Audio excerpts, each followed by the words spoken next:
Do cell phones cause brain cancer?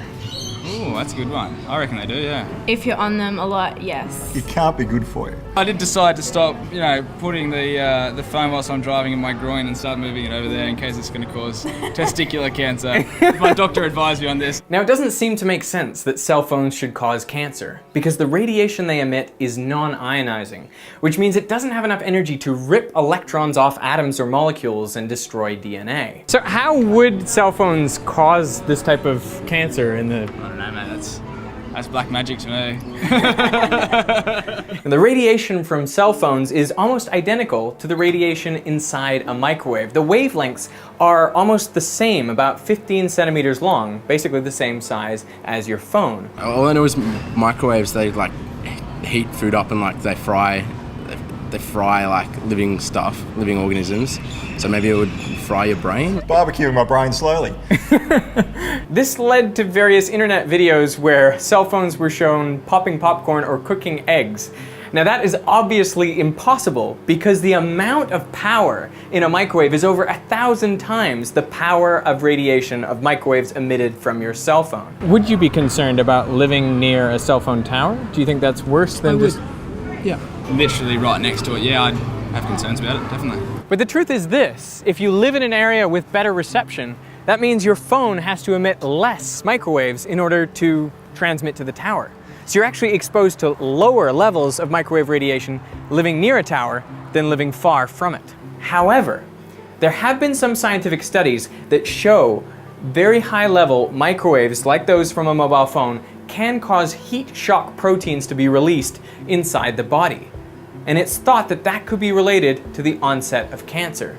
So perhaps there is a reason to study the biological effects of cell phones on people. What would happen if a study came out saying that you were 2 or 3 times as likely to develop a brain tumor if you used a mobile phone regularly? Would that change Absolutely. your use? 2 to 3 times is just massive. Like, I know it's a slim odd, but still the chances are like, you don't want that to happen to anyone, let alone yourself. So definitely not use it as much. What if I told you that a study has come out that says over long periods of time, there's a 3-fold increase in brain tumors? A recently published Swedish study found that cell phone users were 30% more likely to develop glioma. That's the most common form of malignant brain cancer. And it gets worse. Those people who'd used a cell phone for over 25 years had a 3-fold increase in this type of cancer. Due to studies like that one and expert opinion, the World Health Organization actually classified cell phone radiation as possibly carcinogenic to humans. But now consider that brain cancers are exceedingly rare. In any given year, you have a 3 in 100,000 chance of developing a glioma. Now, according to the Swedish study, long-term cell phone use can increase that risk up to 9 in 100,000. Still a very small risk, but a significant increase. Now, given the scarcity of brain cancers, how can they really quantify this risk? The ideal way to do the experiment would be to perform a randomized control trial, which is where you get a group of people who don't use cell phones, randomly give half of them cell phones, and force the other half to live without. Then follow them for 15 to 20 years and see how many in each group develop glioma. Oh, and you would need hundreds of thousands, if not millions of people to take part, because of just how rare brain tumors are. And immediately you can spot the problem with this experimental design. Virtually everyone already has a cell phone. I mean, there are more mobile devices than there are people on Earth. More people have access to a cell phone than to a working toilet. So the next best way to do the experiment would be to perform a prospective observational study, in which you gather a group of people and follow them over a period of decades, monitoring their cell phone use. And then you find out how many develop glioma and correlate that with their cell phone usage. The problem is, people who use their cell phones a lot may differ in other ways than just their cell phone use. Plus, there's the problem of scale. Even if you followed around 50,000 people for 10 years, you'd only expect to observe 20 gliomas, and that's not nearly enough to detect a difference between the groups.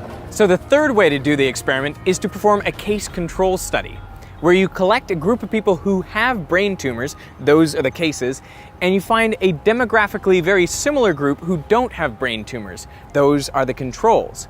And then you ask them about their behaviors over the previous decade and see if they differ markedly between the groups. For example, did the brain tumor cases use their phones a lot more than the controls? The Swedish study was one of these large-scale case control studies. But there is a question about whether this study was methodologically flawed. In hindsight, if you get a brain tumor, you might remember using your phone more than you did. And if you don't have a brain tumor, you might remember using it less. Now, there have been a few prospective studies completed, including one in Denmark, using almost the entire Danish population and records from their cell phone companies. And they found no link between cell phone usage and incidence of brain cancer. Another prospective study using almost 1 million women in the UK, again, found no link. So what are we supposed to believe then?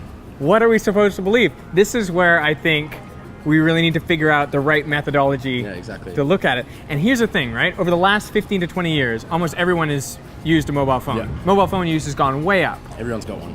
So you can look at the actual brain cancer rates on the overall population. Yeah. And if there is a link, you would expect that to be going up. Is it? It is not. It is not, okay. If the results of the Swedish study were correct, then the rates of glioma would be more than 40% higher than they are. So it is extremely unlikely that cell phones actually cause brain cancer. And if they do, either the effects take decades to show, or the increase in risk is very, very small. Hello.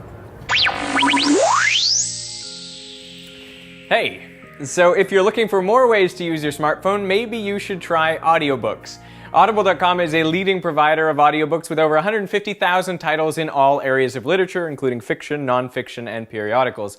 Now this week I wanted to recommend a book which had an impact on my life. It is called The E-Myth by Michael E. Gerber. It's a business book about why a lot of small businesses fail. It's because they have this myth at their core. The E-Myth is the entrepreneurial myth that if you know how to do something, for example, make videos, then you know how to make a business that does that thing. For example, make a video production business.